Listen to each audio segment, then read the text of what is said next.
¿Qué tal? Es un gusto saludarle en este su programa Minuto 44, la verdadera cara del deporte. Si usted nos sigue a través de la señal internacional, a través del canal 31.2 de Los Ángeles, California, desde aquí Guadalajara, Jalisco, México, reciba un cordial y afectuoso saludo. Ya lo pudo apreciar en nuestro teaser, efectivamente es un programa de alta velocidad, de mucha calidad, de mucha historia. No se lo pierda y déjeme darle la bienvenida a nuestro invitado del día de hoy, el señor Tomás López Rocha. Bienvenido, Tomás, ¿cómo estás? Gracias, Sergio. Un placer estar aquí. Un buen rato que no te veíamos, Tomás. Sí, ya pasaron algunos años. No, pero nos da muchísimo gusto que estés aquí en tu casa y que nos compartas toda esa gran sabiduría, experiencia que tú adquiriste en el mundo del automóvil. Sí, con mucho gusto, aquí platicamos. Déjame darle la bienvenida a Jorge Orendain. Bienvenido, mi querido Jorge, ¿cómo estás? ¿Cómo estás, Sergio? Buenas tardes, ¿cómo les va a todos? Es un honor estar aquí, estar compartiendo con Tomás, con todos ustedes. Bien. Muchas gracias. También nos acompaña este día José Luis Aller. ¿Cómo estás? Bienvenido, mi querido José Luis. ¿Qué tal, Sergio? Muy buenas noches. Pues efectivamente, pues bien, gracias por la invitación y pues aquí estamos para hablar de lo que nos apasiona. Y también de Checo, ¿por qué no? Claro, creo que es el pues motivo, claro que todo sí. va en paquete. Bien, mi querido Jesús Sánchez, compañero, bienvenido, ¿cómo estás? Como siempre, un placer, Sergio, amigos de Minuto 44, de platicar de lo que más nos apasiona, que son los deportes. Y el día de hoy, un tema bastante interesante, la velocidad del deporte motor en su máxima expresión y con grandes invitados. Bien, y bueno, vamos a iniciar un poquito recordando porque en estos días, lamentablemente, se adelantó una gran persona. Alfonso Toledano fue un gran piloto mexicano que además también se convirtió en muy buen promotor y la verdad es que pues falleció a los 57 años de edad, lamentablemente una enfermedad le aquejaba. Y bueno, dentro de su palmarés, pues sí, usted lo veía en estas fotos de El Recuerdo, pues al lado precisamente de una gran leyenda, el brasileño Ayrton Senna da Silva, así como el británico Rick Morris, y esto sucedía en la Fórmula Ford 1600 en el año de 1981, que terminó precisamente en tercer lugar de esta prueba, una gran trayectoria. Después estuvo en prototipos, creo estuvo en la 1989, compitió en la fecha del Campeonato Mundial de Prototipos aquí en México, en un Porsche 962, lamentablemente se nos adelanta. Tomás, tú tuviste la fortuna también de poder convivir con él, ¿no? Sí, cómo no. Alfonso, pues siempre fue un piloto muy entregado, con grandes virtudes como piloto, como persona. Convivimos mucho, discutimos mucho porque nos dábamos unos agarrones buenos y yo creo que sí es una pérdida para el automovilismo. Desde aquí le mandamos condolencias a su familia, a sus hermanos, a su hijo Picho, que también era un excelente piloto. Claro. Jorge, tú señalabas algo muy peculiar, una fecha, ¿no?, de su fallecimiento. Bueno, sí, es una coincidencia el que haya fallecido el 11 de julio, el mismo día que falleció Pedro Rodríguez. Entiendo que también Alfonso era de los admiradores de Pedro, así como lo es la camada de su generación. Entonces es una coincidencia. Y José Luis Aller, bueno, pues más que nadie lo conoce porque tú trabajaste directamente con él, a ti era el que te lo aguantabas los regaños, ¿no? Del negrito le decían, ¿no? Así es, así es.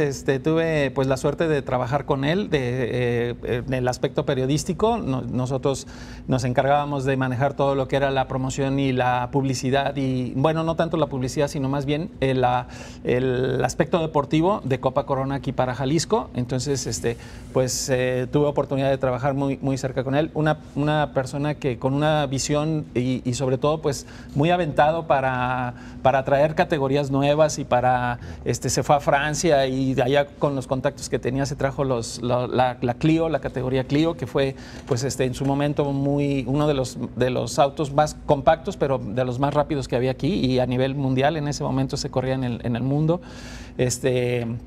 La Pan-Am también la trajo, entonces la verdad es que sí el automovilismo con esta pérdida, pues definitivamente que se va a extrañar mucho a Alfonso Toledano, ¿no? Un gran impulsor, ¿no?, del automovilismo, gran persona, no tuve la fortuna de conocerlo, de charlar personalmente con él, pero con esto que comentan, un extraordinario piloto y sobre todo que se preocupó por las nuevas generaciones del automovilismo y sobre todo porque Jalisco y México regresara a una elite importante en el automovilismo, una gran pérdida. Claro. Sí, tricampeón de monoplazas en Fórmula Nacional, la F3 con motores 2.4 litros de Nissan, ¿no? Sí. Ahí estaba. Así es que bueno, pues descansa en paz. Varios del mundo del automovilismo, entre ellos Adrián Fernández, exclamaba por las redes sociales, pues esta lamentable pérdida, decía él, México está de luto, amigo, promotor y gran corredor, que bueno, pues con entusiasmo nos representó. Descansa en paz, Alfonso Toledano. Bien, y vámonos a otras cosas. Tomás, un gran corredor, pero ¿de dónde le viene a Tomás López Rocha esto de la afición? Y esto creo que ya, ahora sí, no me lo podrás negar, viene desde la sangre, ¿no? Así es, ¿no? Sergio, en mi caso, pues el antecedente más cercano, inmediato, vamos a decir, fue mi padre, que corrió las Panamericanas. Él siempre fue un amante de los automóviles, tanto como piloto como coleccionista, le encantaba modificarlos y siempre platicaba de sus experiencias como piloto en la Panamericana, una prueba que se corrió del 50 al 54, en donde vinieron las grandes figuras a nivel mundial y fue una carrera muy accidentada, quizás por eso dejó de hacerse, porque hubo una gran cantidad de muertes, pero desde ahí fue increíble las anécdotas, los comentarios, y yo creo que él nunca pensó que me fuera a enfermar tanto de automovilismo. Ni tú ni tu hermano Aurelio, ¿no? Pero a fin de cuentas. Y bueno, pues esto es algo muy importante. Háblame, porque yo he leído, yo no, en lo que es parte de la historia, pues, de esto de las Panamericanas, que le llaman las originales Panamericanas. Sí. ¿Qué es esto, Tomás? Porque a veces las nuevas generaciones no entendemos. Hoy creo, bueno, si hacen la Panamericana, tú la has corrido, la corriste en el 2014, si no mal lo recuerdo. Desde el 2010 hasta la fecha. Hasta la fecha la estás corriendo. Sí. Sí. Ahora, ¿por qué esto de originales? ¿Qué significa o qué debemos entender? Bueno, yo creo que las carreras panamericanas originales que vienen desde el 50 al 54 se corrían todo el tiempo, eran etapas de velocidad. Sí, había autos sport, turismos, había varias categorías, pero yo creo que lo importante y para mí lo heroico era que desde que salían hasta que llegaban eran etapas de velocidad pura, pasando por los poblados pues muy rápido. Incluso Boneto se mató en Silao, en un vado, en plena población. Entonces yo creo que la gran diferencia es esa. Ahora corremos la Panamericana, etapas de velocidad cerradas obviamente al tráfico normal, pero hay etapas de tránsito. Para llegar a una etapa de velocidad a otra, tenemos que ir pues rapidito, pero con el tráfico abierto, vamos, ¿no? Y antes no, antes era cerrado todo, realmente era heroico. Heroico. Bien, vamos a hacer una pausa, perdón, Jesús. Hacemos una pausa y seguimos interrogando a nuestro invitado Tomás López Rocha, todavía piloto en activo. Vamos a la pausa, minuto 44, la verdadera cara del deporte.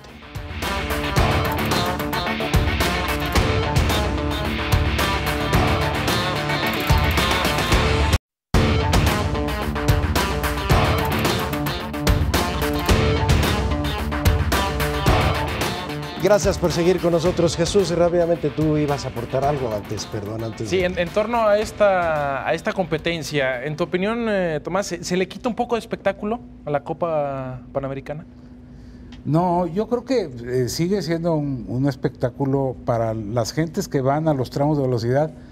Sigue siendo un gran espectáculo porque ves muchas categorías, pilotos muy buenos, expilotos de Fórmula 1, otros más aficionados, o sea, amateurs, vamos, pero lo que pasa es que se corre entre semana, ¿no? Algunas veces sí nos toca fin de semana, entonces hay gente trabajando y colegios y cosas así. Pero es muy emocionante porque yo no sé cómo las escuelas, los niños se ponen en los poblados con banderitas de papel con los diferentes países, y entonces el extranjero que viene y compite en estas carreras, bueno, se emociona tanto, ¿no? Porque hay mucho entusiasmo, y a lo mejor han escuchado que la Panamericana tuvo una historia importante, que fue un evento a nivel mundial muy reconocido, y sigue siendo una carrera, dicen que es la carrera de carretera más peligrosa del mundo. Entonces eso también crea cierto morbo en el público, ¿no? Sí. Y que bueno, era peligrosa, tú ya nos decías en el corte, ¿no? O sea, unas llantitas, nos decías que venían los extranjeros, ahora sí, pues con su mayor tecnología, pero aquí no les funcionaba. No, estaba platicando la anécdota de que los extranjeros traían las mejores llantas en esa época, extranjeras, o sea, neumáticos hechos ex profeso para la Panamericana. Sin embargo, a la hora que venían y empezaban a correr, las llantas se desgastaban, tronaban, y tuvieron que usar una marca nacional que se llamaba Llantas América. Y al final de la carrera panamericana, Llantas América decía, la llanta de los campeones, y enlistaba a los pilotos internacionales que habían usado sus llantas, pues prácticamente de gorra, vamos, ¿no? Claro. ¿No? Entonces, era muy chistoso eso. Claro. Sí. No, y lo que dices es que definitivamente era como el equivalente ahorita a la Fórmula 1, o sea, Fangio corrió aquí, Sí. Maglioli, En aquel pilotos que en ese tiempo eran top, ¿no? En aquel tiempo la categoría de sport, de los autos sport, era tan importante como la Fórmula 1. Se alternaban todos los pilotos de Fórmula 1 en la serie de prototipos y en la Fórmula 1. Por ejemplo, un Jackie Stewart practicaba prototipos en Can-Am. Sí. ¿Tú lo recuerdas? Entonces había esa dualidad en los pilotos, Sí. lo que tenía Pedro Rodríguez, ¿verdad? ¿Y en qué momento o por qué se pierde esa situación? Bueno, cuestiones de contratos, creo yo. ¿verdad? Y el profesionalismo, ¿no? Lo que ya te exige Sí. cada categoría, cada vez más especializada, cada vez más enfocada a obtener resultados. Entonces, Y imagínate tantas fechas, 21 carreras este Sí, año, sería sí. muy difícil poder competir en el WSA y aparte la Fórmula Sí. 1. Incluso hay fechas que empatan, ¿verdad? Sí, sí, sí. Yo recuerdo, bueno, hace muchos años, y en paz descanse, mi señor padre me decía, y le oí hablar un nombre así medio curioso, y lo empecé a investigar, y tú te lo vas a acordar porque pues ahí corrió, creo que con tu papá, ¿no? Un tal Piero Taruffi, piloto italiano, ¿no? ¿Cómo no? Piero Se Taruffi, hizo famoso aquí en México. el zorro plateado, le Zorro decía. plateado. Entonces, él que corría, empezó creo que con un turismo, un Alfa Romeo, y luego se fue al equipo de los Lancias. Claro, un gran piloto, campeón, ya muy mayor para andar en esas cosas, pero sí era una figura a nivel mundial. Y que esas eran las figuras que en ese entonces le tocaron, no a Tomás, a tu papá, Tomás, ¿sí? Y de ahí, bueno, pues entendemos, Bueno, perdón. creo que también ahorita que tocas ese punto, también otra persona muy importante que trajo mucho a América fue Luigi Chinetti. Ah, sí. Porque él traía un Neymar. equipo, y de ahí fue donde él tuvo contacto con Pedro y Ricardo Rodríguez, y de ahí se los jaló a Estados Unidos. Sí, el distribuidor de Ferrari. De Ferrari en Estados América, sí. en Así Estados es, Unidos, sí. Salvador de la Ferrari, porque Sí, sí es. las Sí ventas es. de Ferrari a nivel mundial estaban muy, muy abajo. Cuando Luigi Chinetti abre el mercado de Estados Unidos, salva las finanzas de Ferrari. De Ferrari. Bueno, ya sabemos nosotros de dónde te viene, y ahora sí entramos a los cuántos años empezaste, Tomás. Ya sabemos que desde niño vienes... Desde la cuna, literalmente. Decían que no naciste con sangre, sino con aceite en las venas, ¿no?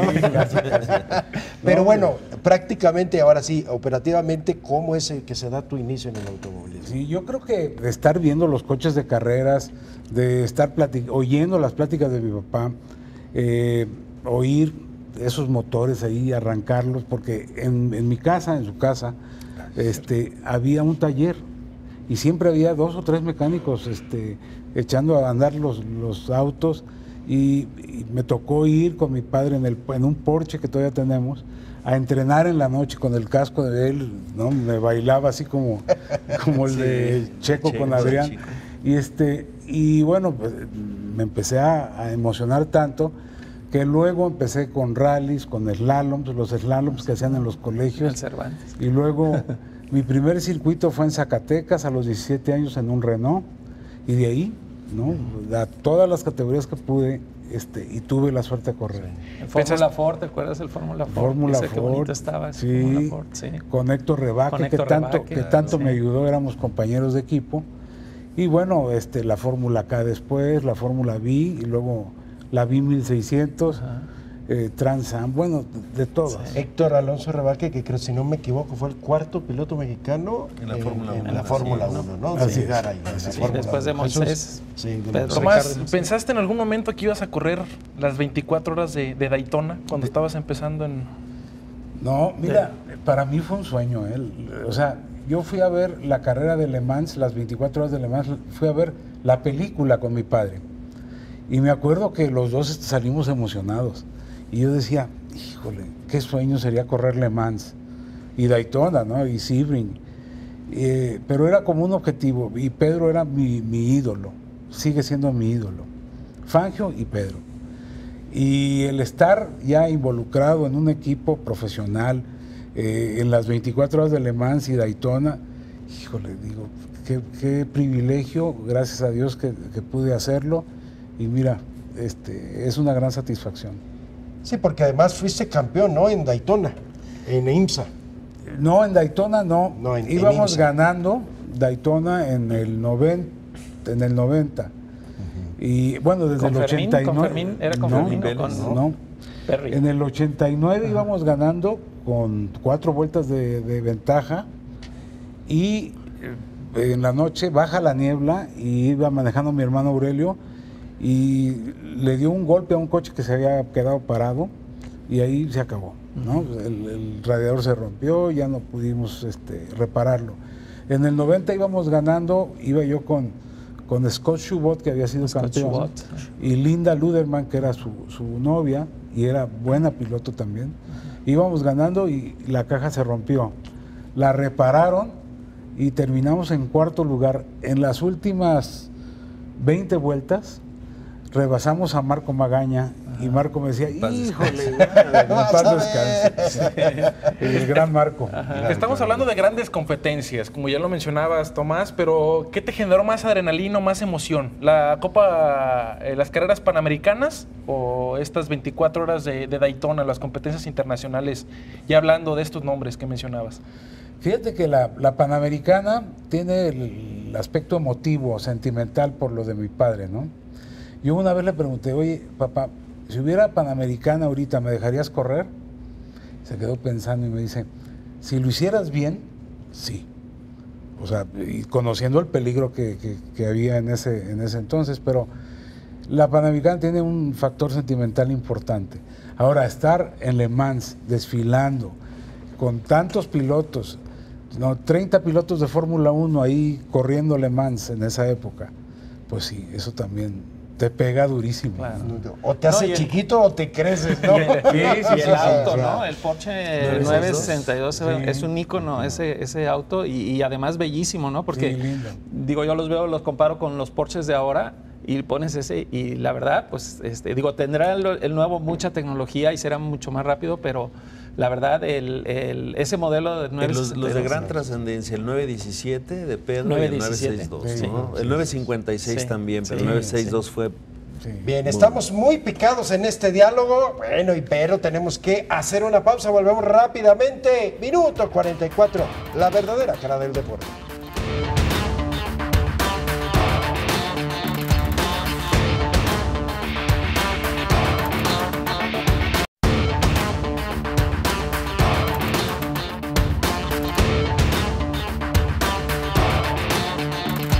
Gracias por seguir con nosotros. Seguimos con nuestro invitado de lujo, Tomás López de Rocha. Y bueno, Tomás, campeón de la serie IMSA en la clase GT Lights en 1990. ¿Qué se siente ser campeón fuera de tu país? No, hombre, es maravilloso, ¿verdad? Primer campeón internacional, Primer ¿no, Tomás? campeón, sí, me tocó En esa automovilismo, suerte. un mexicano, ¿eh? Sí. Es que, bueno, había existido pilotos que habían ganado campeonatos nacionales o por ejemplo, de la SCCA, Freddy Van Buren, etcétera. Exacto. Pero como campeonato Fórmula internacional sí me tocó la suerte de ser el primero. Y qué bueno que ha habido muchos más, ¿no? O sea, Adrián, el Chapulín, no sé, varios, pero eso es una gran satisfacción. O sea que llegó Tomás y le quitó la tapadera y empezaron a salir. No, qué bueno. No, ¿Y sabes qué excelente. Qué bueno porque los pilotos mexicanos tienen que enfocar sus baterías no solamente a la Fórmula 1, que es tan difícil llegar, sino a prototipos, a NASCAR. Mira, Dani Suárez, lo bien que está. Y hay otras categorías que vale la pena a que la ataquen los mexicanos a esas categorías. Me acabo de dar la vuelta a la carrera del Car Lake de Indies y se extrañan mexicanos. Sí, Claro. Tienes allá a Montoya, tienes a Muñoz, a otros latinoamericanos, pero esa serie necesita un mexicano. Y que muchos se enfocan en Checo Pérez, pero también su hermano corre y no en Fórmula 1, Toño Pérez. Sí, digo, hay que, es entendible, ¿no? Porque después de un gran periodo Héctor Alonso Rebaque, después vendría Checo como el quinto piloto de Fórmula 1 mexicano, después se suma Esteban Gutiérrez y ahora Celis, ¿no? ¿Cómo se llama? Alfonso Celis. Alfonso Celis. Entonces están creciendo, pero esto que decías es importante, ¿no? Y ahora hay una peculiaridad, y hablábamos en el corte, en la pausa, decía Jorge que Pedro y que los hermanos Rodríguez pues tenían una habilidad para correr de noche y lloviendo. Pues no nomás, también Tomás López tenía esa habilidad, ¿no? Tienes, no sé. Bueno, siempre tratas de mejorar. Dilo, sí, crecerse al castigo. Sí, crecerse al castigo. Hay pilotos excepcionalmente buenos en la lluvia. Yo creo que tiene mucho que ver cuando el piloto siente el auto, sabe hasta dónde, cómo poner el auto para la lluvia. Es un poco de técnica y un poco de feeling, ¿no? De sentir el auto. Pero Jorge decía bien, los mexicanos como que estamos acostumbrados a los malos caminos, a los, ¿no? Y se va desarrollando. Son temerarios. Temerarios, sí. Se va haciendo un talento. Sí, se va haciendo un talento, sí. Que la verdad no lo tienen otros, No. y qué bueno. Pedro era fuera de serie. Y Checo es muy bueno en lluvia. Muy bueno. Sí. Ahora bien, Tomás, en este sentido hablas, a ti te tocó o te han tocado varias épocas.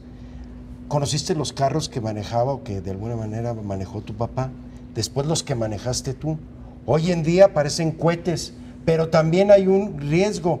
Eran mejores pilotos antes que hoy, digo, comparación con la tecnología. ¿Es cierto esto o no? Mira, son dos épocas tan diferentes. La tecnología tiene muchas partes positivas, ¿no? Sobre todo que muchas de las cosas que prueban en Fórmula 1 se trasladan a los autos de producción, pero va en contra del espectáculo, creo yo. Es como decir, bueno, ya inventamos unas piernas mecánicas para que las utilicen los futbolistas y la tecnología va a meter goles ahora, ¿no? Y no el talento del piloto al 100%. ¿Podemos decir que son pilotos tecnológicos ahora? Sí, Tomás. yo creo que, mira, para entender el volante y todo lo que le tienes que mover a un coche, híjole, yo estoy leyendo un libro para entenderle. Volante. Sí, el volante. Nada más. Sí, porque el coche ya no hace lo mismo que antes, ¿no? Entonces, para mí sí le ha quitado un poco de heroísmo a la conducción. Sin embargo, no dejo de reconocer que estos tipos son verdaderamente atletas y que tienen, bueno, facultades fuera de lo normal, ¿no? Claro, y que vimos recientemente, Jorge, José Luis, vimos eso y lo escuchamos por radio, no me acuerdo quién decía, si era Hamilton o Rosberg, de que decían, bueno, ¿y ahora qué le muevo? Sí, o sea, la ellos velocidad mismos, que y de hecho eso lo penalizaron. no, imagínate, escuchar a un Pedro Rodríguez, ¿y ahora qué hago? ¿Cómo le muevo? No conocían de pe a pa cada tornillo de su carro. Había en aquella época un código de comunicación que era con el tablero al pasar por los pits y era increíble la información que recibían porque la diseñaba el mismo piloto dependiendo de su estilo de manejar las cosas. Ahora la información vino junto con la tecnología y lo que creo que sí es algo confuso es el cuándo se puede o cuándo no aplicar. Claro. Porque Checo venía para terminar séptimo, ¿sí?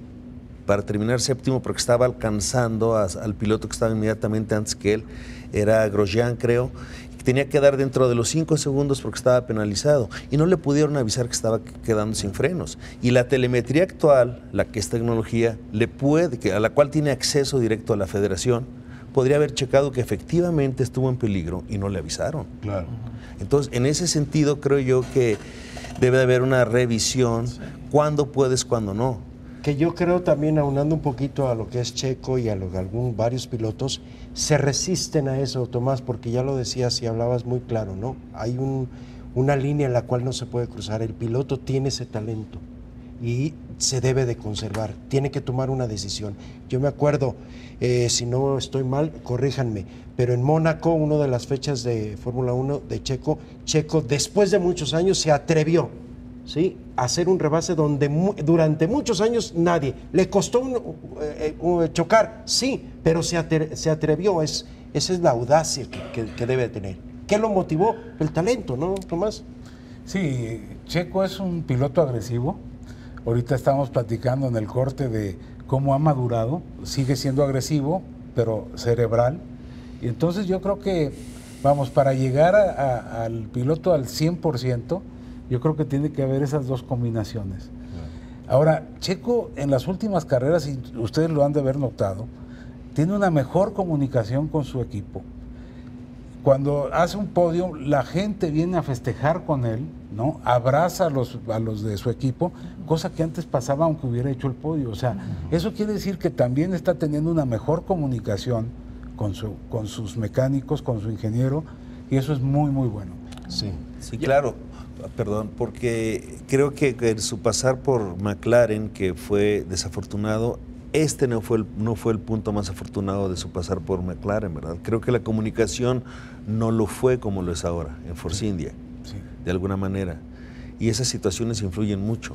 Claro. Ya es un equipo, porque anteriormente en McLaren eran las decisiones principales de Checo y las que tomaba su equipo, no era en conjunto para poder conseguir un buen resultado. Creo que ahora ya toma un poquito más en cuenta en las decisiones al equipo de Force India, y también ha sido parte fundamental esa madurez que tiene ya Checo Pérez. No es un piloto novato, como ya lo hemos comentado, ya tiene su tiempo en la Fórmula 1. Ahora yo quiero ver a ese Checo Pérez maduro, pero en los próximos años consiguiendo más resultados todavía, que tiene la capacidad. Pues se le acaba de ir el asiento, ¿no? Digo, si no hubieran firmado a Raikkonen, a la Kimi verdad Raikkonen, a lo mejor ya lo estaríamos viendo ahí en otra. Lo comentaba con José Luis y le quisiera hacer la pregunta a Tomás. En mi opinión fue desafortunado que alguien haya manejado una información que yo le llamo de tipo cachondeo, que no se debe de dar, de manejar cifras, de que si se va para allá, de que esto, que el otro. Al final de cuentas es que no está en Ferrari. Sí. Entonces a mí no me gustó haber visto esto. Porque Checo creo que está en los tamaños que merece ser llamado y pagado por un equipo. Se agradece infinitamente lo que han hecho por él. Pero vamos, es más, dudo que incluso quien pudiera pagarlo haya dicho tal cosa. No sé si tú sepas algo. Se manejó que si Checo llega a Ferrari, el principal patrocinador de él, el señor Slim, te ofrece una cifra de 10 dígitos. Eso no me pareció a mí como que... ¿Qué opinas tú, Tomás? Mira, había el rumor fuerte de que Checo pudiera ser, o lidereaba, vamos, los pilotos que pudieran ir a Ferrari. Eso es cierto. En España se comentó mucho, y ellos son muy analíticos. Entonces sí había la posibilidad. Sí hay una relación comercial del patrocinador principal con Ferrari. Entonces como que todo apuntaba. Ahora lo que están diciendo es que Vettel vetó a Checo. Ah, puede ser. Eso puede ser, ¿no? Sí, le ve un peligro. Sí. Aquí la gente que sabe de toros, el primer espada es el mandón. Y acá, pues el primer espada, que es el primer piloto, Vettel, es el mandón. Es el mandón. No, y además eso es el fundamento, Sí. da gusto. Sí. ¿Y por qué da gusto? No es que no estén, no, que lo estén vetando pilotos como Vettel, campeón del mundo ¿Sabe la también, capacidad que habla tiene de la Checo? capacidad y del peligro que ya sienten y que ven en Checo Pérez, piloto mexicano. Es la madurez. Vamos, sí, la madurez. Vamos a hacer una pausa, volvemos rápidamente. Minuto 44, la verdadera cara del deporte.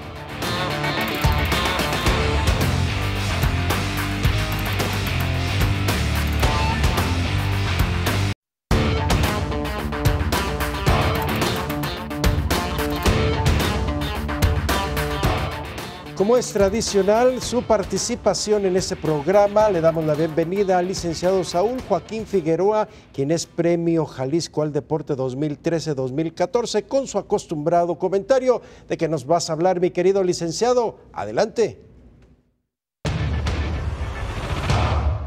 ¿Qué tal, amigos de Minuto 44? Se habla, se dice y se difunde realmente mucho en torno al deporte, pero vemos muy pocos beneficios para la generalidad de la población, además de que dichos beneficios se ven escatimados por el enfoque impreciso de los escasos recursos para el mismo. Esto es más claro si entendemos dos premisas básicas. Primera, que sin deportistas no hay deporte, por lo que se requiere simplemente activar física y deportivamente a la población. Y segunda, que la calidad de vida se obtiene con la práctica o activación física deportiva y no desde las gradas del estadio o desde el sillón de su respetable casa. Comprendamos que la verdadera cara del deporte es su práctica. Desde aquí se deriva todo lo que gira en torno al deporte mismo. En este sentido, hay que aprovechar el impulso de difusión del deporte para cimentar la generación de su práctica cotidiana. De otra manera, usted pudiera preguntarse cuál es la razón de que en México una gran parte de la población siga manteniendo su estatus obesogénico. ¿Qué razón hay para que los niños y adultos del país continúen con enfermedades correlacionadas con el sedentarismo? ¿Y qué justifica que se mantenga el liderazgo en padecimientos vinculados con este problema? Las repercusiones están a la vista de todos. No se requiere mucho pensamiento ni gran reflexión, ya que al hacer de lado la gran palanca social que representa el deporte, pero de no cualquier acción, sino justamente hacer de lado la práctica o activación física deportiva que mantiene la parte de los ambientes obesogénicos que tiene grandes efectos nocivos sobre la economía, la salud pública, la educación, la valorización y el desarrollo individual y social. En el ámbito deportivo, las posturas deben ir más allá de las buenas intenciones, ya que estas no son las que realmente necesita la población en general, ni son las que pueden contribuir al rompimiento de los ambientes obesogénicos. Se requiere servicios pertinentes a la situación actual de la población del país. Ojo, no se trata de fomentar ciertas acciones en detrimento de otras. Es más complejo que este simplismo y ciertamente usted sabe que el deporte no es la varita mágica para resolver todos los problemas, pero sí es un factor que contribuye a su solución, ya que detona transversalmente otros correlativos que apoyan a elevar la calidad de vida. Somos lo que hacemos. Si queremos una población sana, con mejores niveles en su calidad de vida, libre de las ataduras del sobrepeso, la obesidad y sus enfermedades correlacionadas, necesitamos ambientes virtuosos que correspondan a los requerimientos modernos de recursos humanos globales, es decir, mexicanos sanos, preparados, alejados de los hospitales y muy cercanos a los centros escolares y laborales. Cambiemos los supuestos beneficios de triunfos inmediatos por las mejores bases para el futuro y los trascendentes postulados de largo aliento. Le preguntamos a nuestros seguidores de Minuto 44, ¿será tan difícil entender la postura de servicio a las necesidades de la mayoría de la población? Nos despedimos agradeciendo el favor de su amable atención, reiterándoles la importancia de la práctica diaria de la actividad físico-deportiva de su preferencia. Muchas gracias. Como ya es una tradición, también hay información taurina. Agradecemos a Octavio Flores y de Casta TV que nos presentan la cuarta vacada. La víspera de la cuarta vacada de este serial de oportunidad que se está dando en Tlaquepaque, amanecíamos en México con la triste noticia del deceso del matador de toros español Víctor Barrio, un joven que estaba haciéndose un lugar digno en la fiesta de los toros. Pero la fiesta de los toros es así y un toro lo paró en seco. Por eso, cuando rompieron los aspirantes a novilleros, el paseillo y se brindó un emotivo minuto de silencio, la plaza tomó un cariz de solemnidad y de unión como solamente suele darse en el mundo del toro. Ya después hubo diferentes matices. Vimos un festejo en donde se vieron avances, se vieron chavales que tienen futuro. Se vio a un Andrés Torre de Guadalajara que volvió a triunfar, dejando pues marcada la senda que han dejado los aspirantes a novilleros tapatíos. Cortó una oreja y salió como el triunfador de este festejo. Pero también se vivieron momentos de drama. Las vacas, con todo y que son vacas viejas, siguen dando sustos. Afortunadamente quedó en maromas algunas muy serias y las cornadas se están quedando para otros festejos. Porque la fiesta es así, tiene mucho drama y tiene mucha verdad.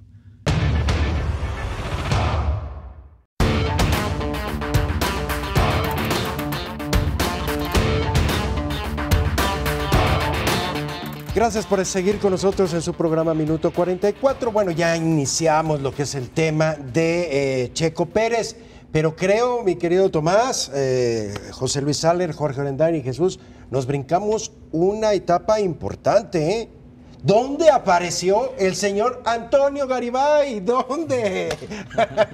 Mi querido Tomás, ¿cómo fue que se conocieron? Porque eso es también algo muy importante. No lo invoques, ahorita se aparece. No vaya a venir. No, Toño, amigo de muchos años, siempre muy entusiasta. Yo a Toño le doy mucho mérito de él mismo como piloto, como impulsor de sus hijos, le ha costado mucho trabajo. No era un agente de recursos. Todas sus primeras carreras, yo creo que las hacía pues en cuanto apenas, pero siempre con mucha pasión y afición. Es el ave de las tempestades porque es controvertido, pero sin embargo pues lo queremos mucho, es mi compadre y bueno, me acompañó mucho tiempo a las carreras. Él fue el que me ayudó a promover o a difundir lo que hacíamos allá en Estados Unidos y en Europa, y luego se fue con Adrián. Adrián me pidió que si lo recomendaba, le dije que sí, y creo que le fue bien. Ya no sé después, pero... Ya no se hace responsable, Tomás.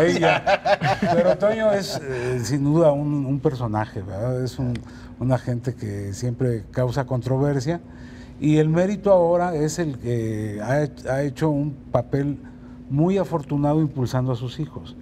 Siempre los papás con papás piloto y hijos pilotos, siempre la relación es un poco difícil, ¿no? O el papá quiere ver al hijo en donde él no pudo estar, ¿no? Y entonces se vuelve muy exigente, etcétera, etcétera, pero hay que saber retirarse, ¿no? Y en este momento y en el profesionalismo que se vive ahorita, el que maneja el piloto y lo aconseja es el manager y no tanto el papá, ¿no? Además, él lo debe de entender y yo creo que ya lo entiende. Le ganó el corazón, sí es cierto, hay que reconocerlo, pero Toño, la verdad, además de buen piloto que no llegó a destacar a grande, llegó a ser a campeonatos nacionales, a ustedes recordarán en el Autódromo Jalisco, más de 60 mil espectadores, un autódromo que tenía la bajada, ahí daba show y daba, la verdad se entregaba. Y en muchos otros autódromos, precisamente, yo creo que es de esos personajes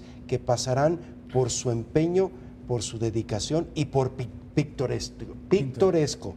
¿Sí? ¿Por qué? Porque él ha generado y ha sido producto de muchas anécdotas para muchos pilotos y para el automovilismo mexicano, en el buen sentido, anécdotas importantes, como el hecho de que Tomás y Antonio Garibay sean los responsables de que Checo esté a 300 kilómetros por hora o más, porque lo hicieron nacer antes de tiempo, ¿cierto o no? Así es. ¿Sí? Teníamos que ir a Daytona a entrenar y estaba a punto de nacer Checo, pero no nacía y en eso andaba y Toño dice que le hagan cesárea.